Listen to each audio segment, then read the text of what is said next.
ನೋಡಿ, ಇವತ್ತು ಇಂಡಿಯಾದಲ್ಲಿ ಕನ್ಸ್ಯೂಮರ್ ಎಲೆಕ್ಟ್ರಾನಿಕ್ಸ್ ಮಾರ್ಕೆಟ್ ನೋಡಿದ್ರೆ LG, ಸ್ಯಾಮ್ಸಂಗ್ ಅಂಡ್ ವರ್ಲ್ಪೂಲ್ ರೀತಿಯ ಫಾರಿನ್ ಕಂಪನೀಸ್ ರೂಲ್ ಮಾಡ್ತಿವೆ. ಇದೇ 15ರಿಂದ 20 ವರ್ಷ ಹಿಂದೆ ಹೋಗಿ ನೋಡಿದ್ರೆ ಆ ಸಮಯದಲ್ಲಿ ಮಾರ್ಕೆಟ್ ಅಲ್ಲಿ ಕೇವಲ ಒಂದು ಇಂಡಿಯನ್ ಕಂಪನಿ ಮಾತ್ರ ರೂಲ್ ಮಾಡ್ತಾ ಇರುತ್ತೆ.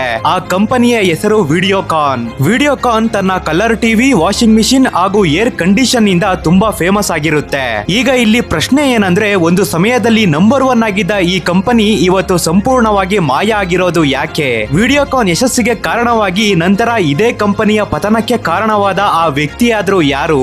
ಯಾವ ಕಂಪನಿಯ ಸಿಮ್ ಕಾರ್ಡ್ಸ್ ಹಾಗೂ DTH ಭಾರತದ ಮೂಲೆ ಮೂಲೆಯಲ್ಲಿ ಕಂಡು ಬರುತ್ತಿದ್ವೋ ಇಂದು ಅದೇ ಕಂಪನಿ ಇಂಡಿಯಾದಿಂದ ಕಣ್ಮರೆಯಾಗಿದ್ದು ಹೇಗೆ? ಬನ್ನಿ ತಿಳಿಯೋಣ ಇವತ್ತಿನ ಈ ವಿಡಿಯೋದಲ್ಲಿ. 1955 ನಂದಲಾಲ್ ದೂದ್ಜಿ ಮಹಾರಾಷ್ಟ್ರದ ಔರಂಗಾಬಾದ್ ನಲ್ಲಿ ತಮ್ಮ ಶುಗರ್ ಫ್ಯಾಕ್ಟರಿ ಓಪನ್ ಮಾಡ್ತಾರೆ. ಆ ಸಮಯದಲ್ಲಿ ಶುಗರ್ ಕೇನ್ ಪ್ರೊಸೆಸಿಂಗ್ ಒಂದು ಹೊಸ ಬಿಸ್ನೆಸ್ ಆಗಿರುತ್ತೆ. ಇದರಿಂದ ಇವರು ಲಕ್ಷಾಂತರ ರೂಪಾಯಿ ಲಾಭ ನೋಡ್ತಾರೆ. ಕೆಲವು ವರ್ಷಗಳ ನಂತರ ಇವರಿಗೆ ವಯಸ್ಸಾಗುತ್ತೆ. ನಂತರ ಬಿಸ್ನೆಸ್ ಜವಾಬ್ದಾರಿ ಎಲ್ಲ ಇವರ ಮಗ ವೇಣುಗೋಪಾಲ್ ಕೈಗೆ ಬರುತ್ತೆ. ಆ ಸಮಯದಲ್ಲಿ ಶುಗರ್ ಫ್ಯಾಕ್ಟರಿ ಬಿಸ್ನೆಸ್ ಚೆನ್ನಾಗೇ ನಡೀತಾ ಇರುತ್ತೆ. ಆದ್ರೆ ವೇಣುಗೋಪಾಲ್ಗೆ ಹೊಸದಾಗಿ ಏನನ್ನಾದ್ರೂ ಮಾಡೋ ಹಂಬಲ ಇರುತ್ತೆ. ಇದೇ ಕಾರಣಕ್ಕೆ 1986ರಲ್ಲಿ ಇವರು ಅಧಿಗಮ್ ಟ್ರೇಡಿಂಗ್ ಕಂಪನಿ ಶುರು ಮಾಡ್ತಾರೆ. ಇಲ್ಲಿ ಇವರು ಪೇಪರ್ ಟ್ಯೂಬ್ಸ್ ಮ್ಯಾನುಫ್ಯಾಕ್ಚರಿಂಗ್ ಸ್ಟಾರ್ಟ್ ಮಾಡ್ತಾರೆ. ವೇಣುಗೋಪಾಲ್ ಎಲೆಕ್ಟ್ರಾನಿಕ್ ಫೀಲ್ಡ್ ಅಲ್ಲಿ ಇಂಜಿನಿಯರಿಂಗ್ ಕಂಪ್ಲೀಟ್ ಮಾಡಿರ್ತಾರೆ. ಇದರಿಂದ 1980s ಅಲ್ಲಿ ಇವರು ಮಾರ್ಕೆಟ್ ಅಲ್ಲಿ ಒಂದು ಟ್ರೆಂಡ್ ಚೇಂಜ್ ಆಗಿರೋದನ್ನ ನೋಡ್ತಾರೆ. ಅದೇನಂದ್ರೆ ಇಂಡಿಯಾದಲ್ಲಿ ಕಲರ್ ಟಿವಿಗೆ ಡಿಮ್ಯಾಂಡ್ ಜಾಸ್ತಿ ಆಗ್ತಾ ಇರುತ್ತೆ. ಇದೇ ಬೇಡಿಕೆಯನ್ನ ಗಮನದಲ್ಲಿ ಇಟ್ಟುಕೊಂಡು ಇವರು ಪಿಕ್ಚರ್ ಟ್ಯೂಬ್ ಮ್ಯಾನುಫ್ಯಾಕ್ಚರ್ ಮಾಡೋದಕ್ಕೆ ಶುರು ಮಾಡ್ತಾರೆ. ಪಿಕ್ಚರ್ ಟ್ಯೂಬ್ ಅಂದ್ರೆ ಕೋನ್ ಶೇಪ್ ಟ್ಯೂಬ್ಸ್ ಆಗಿರುತ್ತೆ. ಇದನ್ನ ಹಳೆ ಬಾಕ್ಸ್ ರೀತಿಯ ಟೆಲಿವಿಷನ್ ಅಲ್ಲಿ ಇನ್ಸ್ಟಾಲ್ ಮಾಡಲಾಗ್ತಾ ಇರುತ್ತೆ. ಹೇಗೋ ಪಿಕ್ಚರ್ ಟ್ಯೂಬ್ ಮ್ಯಾನುಫ್ಯಾಕ್ಚರ್ ಮಾಡ್ತಿದ್ರಿಂದ ಟಿವಿಯ ಮೇನ್ ಕಾಂಪೋನೆಂಟ್ಸ್ ನಾವು ತಯಾರಿಸ್ತಿದೀವಿ, ಇದನ್ನ ಬೇರೆಯವರಿಗೆ ಯಾಕೆ ಮಾರಾಟ ಮಾಡಬೇಕು, ಖುದ್ದು ನಾವೇ ಒಂದು ಟಿವಿ ಕಂಪನಿ ಶುರು ಮಾಡಬಹುದು ಅಂತ ಡಿಸೈಡ್ ಆಗ್ತಾರೆ. ಈ ರೀತಿ 1991ರಲ್ಲಿ ಇವರು ಮಾಸ್ ಇಂಡಿಯನ್ಸ್ಗೆ ಒಂದು ಹೊಸ ಕಲರ್ ಟಿವಿನ ಇಂಟ್ರೊಡ್ಯೂಸ್ ಮಾಡ್ತಾರೆ. ಅಂಡ್ ಇದೇ ವರ್ಷ ಇವರು ತಮ್ಮ ಕಂಪನಿ ನೇಮ್ ಆದ ಅಧಿಗಮ್ ಟ್ರೇಡಿಂಗ್ ನ ಬದಲಾಯಿಸಿ ವಿಡಿಯೋಕಾನ್ ಅಂತ ಹೆಸರು ಕೊಡ್ತಾರೆ. ಆ ಸಮಯದಲ್ಲಿ ಶ್ರೀಮಂತರು ಮಾತ್ರ ಕಲರ್ ಟಿವಿಯನ್ನ ಖರೀದಿ ಮಾಡ್ತಿರ್ತಾರೆ. Mostly foreign brands colour TV ಇಂಡಿಯಾದಲ್ಲಿ ಸೇಲ್ ಆಗ್ತಿತ್ತು. ಅಂಡ್ ಇಂಪೋರ್ಟ್ ಡ್ಯೂಟೀಸ್ ಕಾರಣದಿಂದ ಇದರ ಪ್ರೈಸ್ ಕೂಡ ತುಂಬಾ ಜಾಸ್ತಿ ಇರ್ತಿತ್ತು. ಆದ್ರೆ ವಿಡಿಯೋಕಾನ್ ಮಾರ್ಕೆಟ್ಗೆ ಎಂಟ್ರಿ ಕೊಟ್ಟ ಮೇಲೆ ಭಾರತದ ಚಿತ್ರಣವೇ ಬದಲಾಗುತ್ತೆ. ಸಾಮಾನ್ಯ ಜನರು ಕೂಡ ಸಲೀಸಾಗಿ ಟಿವಿ ಖರೀದಿ ಮಾಡೋದಕ್ಕೆ ಶುರು ಮಾಡ್ತಾರೆ. ಇದರಿಂದ ವಿಡಿಯೋಕಾನ್ ಟಿವಿ ಪೂರ್ತಿ ಭಾರತದಾದ್ಯಂತ ಇನ್ಸ್ಟೆಂಟ್ಲಿ ಹಿಟ್ ಆಗುತ್ತೆ. ದೂತ್ ಫ್ಯಾಮಿಲಿ ಒಂದೇ ಒಂದು ಟಿವಿ ರಿಲೀಸ್ ಮಾಡಿ ಕನ್ಸ್ಯೂಮರ್ ಎಲೆಕ್ಟ್ರಾನಿಕ್ಸ್ ಮಾರ್ಕೆಟ್ ಅಲ್ಲಿ ದೊಡ್ಡ ಬಿರುಗಾಳಿಯನ್ನೇ ಸೃಷ್ಟಿ ಮಾಡಿರ್ತಾರೆ. ಇದು ಇನ್ನು ಆರಂಭ ಮಾತ್ರ ಆಗಿರುತ್ತೆ. ಕಲರ್ ಟಿವಿ ರಿಲೀಸ್ ಮಾಡಿದ ನಂತರ ಇವರು ಭಾರತದ ಸಾಮಾನ್ಯ ಜನರಿಗೆ ಇದ್ದ ಇನ್ನೊಂದು ಸಮಸ್ಯೆಯನ್ನ ಕಂಡುಹಿಡಿತಾರೆ. ಅದುವೇ ಹೋಮ್ ಅಪ್ಲಯನ್ಸ್ ಮಾರ್ಕೆಟ್. 1990s ಅಲ್ಲಿ ಭಾರತದಲ್ಲಿ ಎಕನಾಮಿಕ್ ಲಿಬರಲೈಸೇಷನ್ ಶುರುವಾಗುತ್ತೆ. ಇದರಿಂದ ಫಾರಿನ್ ಬ್ರಾಂಡ್ಸ್ ಎಂಟ್ರಿ ಜಾಸ್ತಿ ಆಗ್ತಾ ಇರುತ್ತೆ. ಪ್ರತಿದಿನ ಹೊಸ ಹೊಸ ಪ್ರಾಡಕ್ಟ್ಸ್ ಗಳು ಲಾಂಚ್ ಆಗ್ತಾ ಇರ್ತಾವೆ. ಆದ್ರೆ ಈ ಸಂಗತಿ ವಿಡಿಯೋಕಾನ್ ಪಾಲಿಗೆ ಒಳ್ಳೇದೇ ಆಗಿರುತ್ತೆ. ಯಾಕಂದ್ರೆ ಆ ಸಮಯದಲ್ಲಿ ಫಾರಿನ್ ಬ್ರಾಂಡ್ಸ್ ನ ಎಲ್ಲಾ ಪ್ರಾಡಕ್ಟ್ಸ್ ಗಳು ತುಂಬಾ ಎಕ್ಸ್ಪೆನ್ಸಿವ್ ಇರುತ್ತೆ. ಇದೇ ಕಾರಣಕ್ಕೆ ಭಾರತೀಯರಿಗೆ ಕಡಿಮೆ ಬೆಲೆ ಇದ್ದು ಒಳ್ಳೆ ಬಾಳಿಕೆ ಬರೋ ಒಂದು ಇಂಡಿಯನ್ ಕಂಪನಿ ಬೇಕಾಗಿರುತ್ತೆ. ಜೊತೆಗೆ ಆ ಟೈಮ್ ಅಲ್ಲಿ ಜನ ಹಳ್ಳಿಯಿಂದ ನಗರಗಳ ಕಡೆ ವಲಸೆ ಹೋಗ್ತಿರ್ತಾರೆ. ಇದರಿಂದ ಕಿಚನ್ ಅಂಡ್ ಹೋಮ್ ಅಪ್ಲಯನ್ಸ್ ಗೆ ಡಿಮ್ಯಾಂಡ್ ಜಾಸ್ತಿ ಆಗ್ತಾ ಹೋಗುತ್ತೆ. ಇಲ್ಲಿ ಒಳ್ಳೆ ಸಂಗತಿ ಅಂದ್ರೆ 1991 ಎಕನಾಮಿಕ್ ರಿಫಾರ್ಮ್ಸ್ ನಂತರ ಗವರ್ನಮೆಂಟ್ ಮ್ಯಾನುಫ್ಯಾಕ್ಚರಿಂಗ್ ಇಂಡಸ್ಟ್ರಿಗೆ ಸಪೋರ್ಟ್ ಮಾಡೋದಕ್ಕೆ ಶುರು ಮಾಡುತ್ತೆ. ಇದರಿಂದ ವಿಡಿಯೋಕಾನ್ ಗೆ ದೊಡ್ಡ ಅಡ್ವಾಂಟೇಜ್ ಸಿಗುತ್ತೆ. 1995 ಆಸುಪಾಸಿನಲ್ಲಿ ವಿಡಿಯೋಕಾನ್ ಹೋಮ್ ಅಪ್ಲಯನ್ಸ್ ಮಾರ್ಕೆಟ್ ಗೆ ಎಂಟ್ರಿ ಕೊಡುತ್ತೆ. ಅಂಡ್ ಇವರು ಡಿಫರೆಂಟ್ ಪ್ರಾಡಕ್ಟ್ಸ್ ನ ಕೂಡ ಲಾಂಚ್ ಮಾಡ್ತಾರೆ. ಮೊದಲು ಇವರು ರೆಫ್ರಿಜರೇಟರ್ ಮೇಲೆ ಫೋಕಸ್ ಮಾಡ್ತಾರೆ. ಇವರು ಕೆಲ್ವಿನೇಟರ್ ಹಾಗೂ ಗೋದ್ರೇಜ್ ಜೊತೆ ಕಾಂಪೀಟ್ ಮಾಡೋದಕ್ಕೆ frost free and direct cool refrigerator launch ಮಾಡ್ತಾರೆ. ಇದನ್ನ ಭಾರತದ ಕ್ಲೈಮೇಟ್ ಗೆ ಸಪೋರ್ಟ್ ಆಗೋ ರೀತಿ ಡಿಸೈನ್ ಮಾಡಿರ್ತಾರೆ.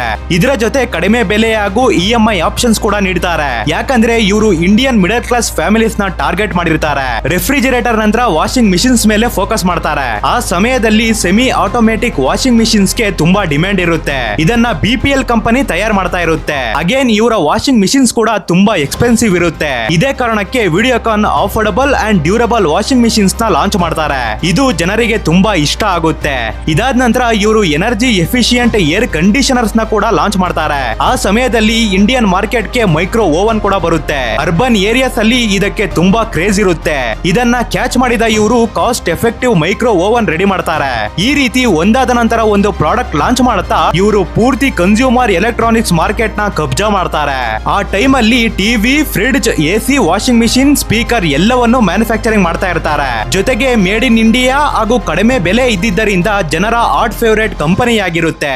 ಜನರಿಗೆ ಇನ್ನೂ ಹತ್ತಿರ ಆಗೋದಕ್ಕೆ ಇವರು ಟಿವಿ ಅಂಡ್ ವಾಷಿಂಗ್ ಮಿಷಿನ್ ತಗೊಂಡ್ರೆ ಕಾಂಬೋ ಆಫರ್ ಕೊಡ್ತೀವಿ ಅಂತ ಅನೌನ್ಸ್ ಮಾಡ್ತಾರೆ. ಈ ಎಲ್ಲಾ ಕಾರಣಗಳಿಂದ ವಿಡಿಯೋಕಾನ್ ಇಂಡಿಯಾದಲ್ಲಿ ಒಂದು ವ್ಯಾಲ್ಯೂ ಫಾರ್ ಮನಿ ಬ್ರ್ಯಾಂಡ್ ಆಗಿ ಹೆಸರುವಾಸಿಯಾಗುತ್ತೆ. ಆದ್ರೆ ವೇಣುಗೋಪಾಲ್ಗೆ ಇನ್ನೂ ದಣಿವು ಆರಿರ್ಲಿಲ್ಲ. ಎಲೆಕ್ಟ್ರಾನಿಕ್ಸ್ ಮಾರ್ಕೆಟ್ ಅಲ್ಲಿ ದೊಡ್ಡ ಧಮಾಕ ಮಾಡಿರೋ ನಮ್ಗೆ ಬೇರೆ ಬೇರೆ ಸೆಕ್ಟರ್ಸ್ ಗೂ ಎಂಟ್ರಿ ಕೊಟ್ಟು ಕಂಪನಿಯನ್ನ ಎಕ್ಸ್ಪ್ಯಾಂಡ್ ಮಾಡೋದು ದೊಡ್ಡ ವಿಷಯ ಏನಲ್ಲ ಅನ್ನೋ ಮೈಂಡ್ ಸೆಟ್ ಬಂದಿರುತ್ತೆ. ಇಲ್ಲಿಂದನೇ ವಿಡಿಯೋಕಾನ್ ನ ಅಸಲಿ ಸ್ಟೋರಿ ಶುರುವಾಗೋದು. 1990s ಇಂದ 2000 ಅಲ್ಲಿ ಇಂಡಿಯಾ ಹಾಗೂ ಗ್ಲೋಬಲಿ ಎನರ್ಜಿ ಡಿಮ್ಯಾಂಡ್ ಜಾಸ್ತಿ ಇರುತ್ತೆ. ಇದೇ ಆಪರ್ಚುನಿಟಿ ನೋಡಿ ಇವರು ಪವರ್ ಅಂಡ್ ಎನರ್ಜಿ ಸೆಕ್ಟರ್ ಗೆ ಎಂಟ್ರಿ ಕೊಡ್ತಾರೆ. ಕೆಲವು ದಿನಗಳ ನಂತರ ಕ್ರೂಡ್ ಆಯಿಲ್ ಪ್ರೈಸ್ ಕೂಡ ಜಾಸ್ತಿ ಆಗ್ತಾ ಇರುತ್ತೆ. ಆ ಟೈಮ್ ಅಲ್ಲಿ ಭಾರತ ಸರ್ಕಾರದ ನ್ಯೂ ಎಕ್ಸ್ಪ್ಲೋರೇಷನ್ ಲೈಸೆನ್ಸಿಂಗ್ ಪಾಲಿಸಿ ಕೂಡ ಬಂದಿರುತ್ತೆ. ಇದು ಪ್ರೈವೇಟ್ ಪ್ಲೇಯರ್ಸ್ ಗೆ ಆಯಿಲ್ ಅಂಡ್ ಗ್ಯಾಸ್ ಸೆಕ್ಟರ್ಸ್ ಗೆ ಎಂಟ್ರಿ ಕೊಡೋದಕ್ಕೆ ಪರ್ಮಿಷನ್ ಕೊಡ್ತಾ ಇರುತ್ತೆ. ಇದೇ ಕಾರಣಕ್ಕೆ Videocon company oil and gas sectors ಮೇಲೆ ದೊಡ್ಡ ಇನ್ವೆಸ್ಟ್ಮೆಂಟ್ ಮಾಡುತ್ತೆ. ಇದಾದ ನಂತರ 2007-8ರಲ್ಲಿ ಇವರು ಭಾರತದಲ್ಲಿ ಅತಿ ವೇಗದಲ್ಲಿ ಬೆಳೆಯುತ್ತಿದ್ದ ಟೆಲಿಕಾಂ ಸೆಕ್ಟರ್ ಮೇಲೆ ಕಣ್ಣಾಕ್ತಾರೆ. ಆ ಸಮಯದಲ್ಲಿ Airtel, Reliance, Tata Docomo and Idea ದೊಡ್ಡ ಪ್ಲೇಯರ್ಸ್ ಗಳಾಗಿದ್ವು. ಇದನ್ನೆಲ್ಲ ನೋಡಿದ ವೇಣುಗೋಪಾಲ್ ಟೆಲಿಕಾಂ ಮಾರ್ಕೆಟ್ ಗೆ ಎಂಟ್ರಿ ಕೊಡೋದಕ್ಕೆ ಮುಹೂರ್ತ ಫಿಕ್ಸ್ ಮಾಡ್ತಾರೆ. 2008ರಲ್ಲಿ ಡಿಪಾರ್ಟ್ಮೆಂಟ್ ಆಫ್ ಕಮ್ಯುನಿಕೇಶನ್ ವಿಡಿಯೋಕಾನ್ ಗೆ 2G telecom license and spectrum ನ ಅಲೋಕೇಟ್ ಮಾಡುತ್ತೆ. ವಿಡಿಯೋಕಾನ್ ಕಂಪನಿ ನೆಟ್ವರ್ಕ್ ಇನ್ಫ್ರಾಸ್ಟ್ರಕ್ಚರ್ ಗೆ ಗ್ಲೋಬಲ್ ಟೆಲಿಕಾಂ ವೆಂಡರ್ಸ್ ಜೊತೆ ಟೈ ಅಪ್ ಆಗುತ್ತೆ.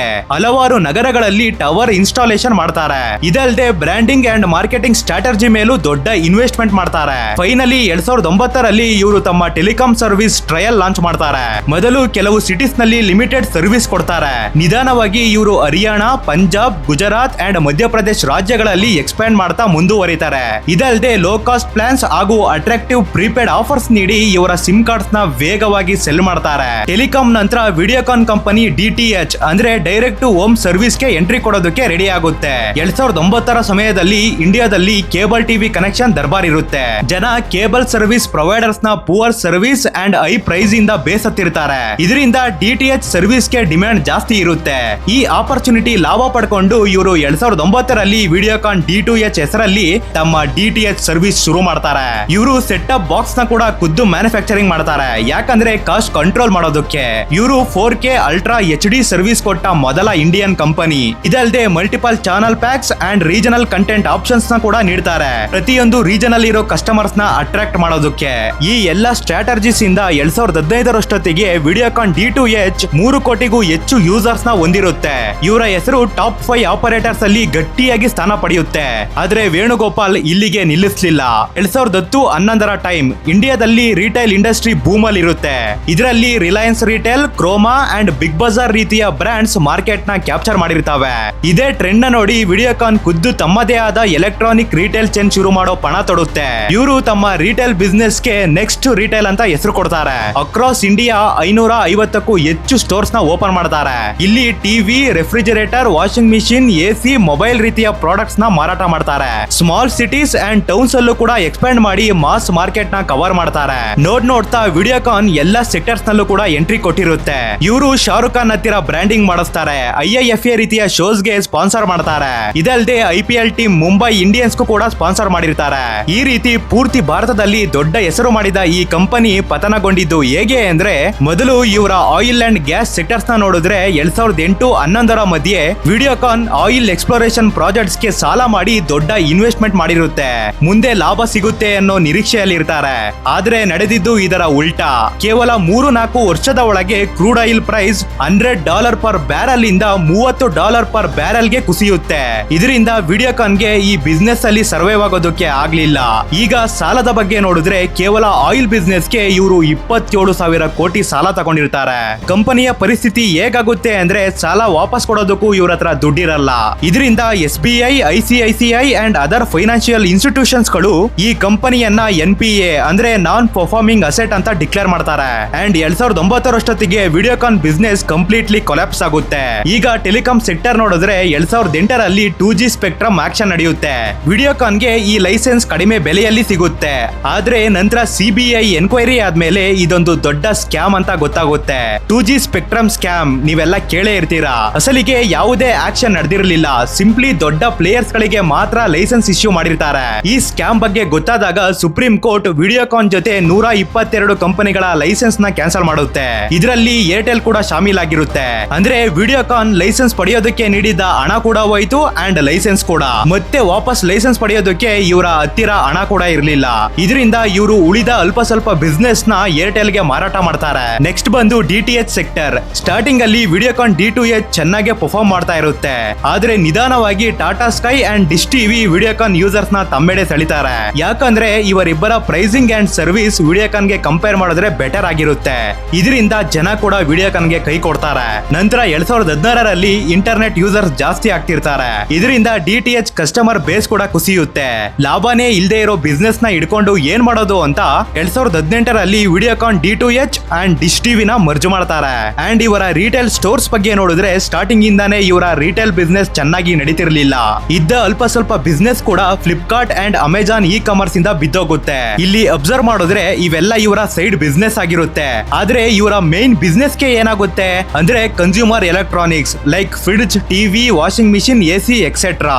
ಅಸಲಿಗೆ ಏನಾಗಿರುತ್ತೆ ಅಂದ್ರೆ 2005ರ ನಂತರ ಇಂಡಿಯನ್ ಎಲೆಕ್ಟ್ರಾನಿಕ್ಸ್ ಮಾರ್ಕೆಟ್ ಗೆ ಕೊರಿಯನ್ ಅಂಡ್ ಜಪಾನೀಸ್ ಬ್ರಾಂಡ್ಸ್ ನ ಎಂಟ್ರಿ ಆಗುತ್ತೆ. ಸ್ಯಾಮ್ಸಂಗ್ ಅಂಡ್ LG ತಮ್ಮ ಇನೋವೇಟಿವ್ ಪ್ರಾಡಕ್ಟ್ಸ್ ನ ಲಾಂಚ್ ಮಾಡೋದಕ್ಕೆ ಶುರು ಮಾಡಿರ್ತಾರೆ. Like inverter ACs and smart washing machines. ಆದ್ರೆ ವಿಡಿಯೋಕಾನ್ ಮಾತ್ರ ಹಳೆ ಸ್ಟೈಲ್ ಅಪ್ಲಯನ್ಸಸ್ ಮೇಲೆ ಫೋಕಸ್ ಮಾಡ್ತಾ ಇರುತ್ತೆ. ಕಸ್ಟಮರ್ಸ್ ಮಾಡರ್ನ್ ಅಂಡ್ ಹೊಸ ಟೆಕ್ನಾಲಜಿಗೆ ಶಿಫ್ಟ್ ಆಗಿರ್ತಾರೆ. ಆದ್ರೆ ವಿಡಿಯೋಕಾನ್ ಮಾತ್ರ ಅಪ್ಡೇಟ್ ಆಗೋದ್ರಲ್ಲಿ ಸೋತೋಯ್ತು. 2010ರಲ್ಲಿ LED and LCD TV craze ಶುರುವಾಗುತ್ತೆ. ಇದರಿಂದ ಡೂಮ್ ಟಿವಿ ಮಾರ್ಕೆಟ್ ಇಂದ ಕಣ್ಮರೆ ಆಗ್ತಾ ಹೋಗುತ್ತೆ. Samsung and Sony brand slim LCD ಟಿವಿನ ಲಾಂಚ್ ಮಾಡ್ತಾರೆ. ಅದು ಕೂಡ ಕಡಿಮೆ ಬೆಲೆಯಲ್ಲಿ. ಆದ್ರೆ ವಿಡಿಯೋಕಾನ್ ಮಾತ್ರ ಸಮಯದ ಜೊತೆ ಮುಂದುವರಿಲಿಲ್ಲ. ಈ ಎಲ್ಲ ಕಾರಣಗಳಿಂದ ಇವರ ಪ್ರಾಡಕ್ಟ್ಸ್ ಔಟ್ಡೇಟೆಡ್ ಅಂತ ಅನಿಸೋದಕ್ಕೆ ಶುರುವಾಗುತ್ತೆ. ಅಂಡ್ ಕಸ್ಟಮರ್ಸ್ ಇವರ ಪ್ರಾಡಕ್ಟ್ಸ್ ನ ಖರೀದಿ ಮಾಡೋದನ್ನ ನಿಲ್ಲಿಸ್ತಾರೆ. 2019ರಷ್ಟೊತ್ತಿಗೆ ಇವರ TV, refrigerator and washing machine factories ಬಂದಾಗುತ್ತೆ. ಅಂಡ್ ಫೈನಲಿ 2021ರಲ್ಲಿ ವೇದಾಂತ ಗ್ರೂಪ್ 2962 ಕೋಟಿ ಕೊಟ್ಟು ವಿಡಿಯೋಕಾನ್ ಕಂಪನಿಯನ್ನ ಅಕ್ವೈರ್ ಮಾಡುತ್ತೆ. ಇವತ್ತು ಕೂಡ ವಿಡಿಯೋಕಾನ್ ಕಂಪನಿಯ ಕೆಲವು ಪ್ರಾಡಕ್ಟ್ಸ್ ನೋಡೋದಕ್ಕೆ ಸಿಗ್ಬೋದು. ಆದ್ರೆ ವೆರಿ ರೇರ್. ಒಂದು ಕಾಲದಲ್ಲಿ ಭಾರತವನ್ನೇ ಆಳಿದ್ದ ಈ ಬಿಲಿಯನೇರ್ ಕಂಪನಿ ಇವತ್ತು ಕೇವಲ ಒಂದು ನೆನಪಾಗಿ ಮಾತ್ರ ಉಳಿದಿದೆ. ಸಿಗೋಣ ನೆಕ್ಸ್ಟ್ ವಿಡಿಯೋದಲ್ಲಿ. Until take care and good bye.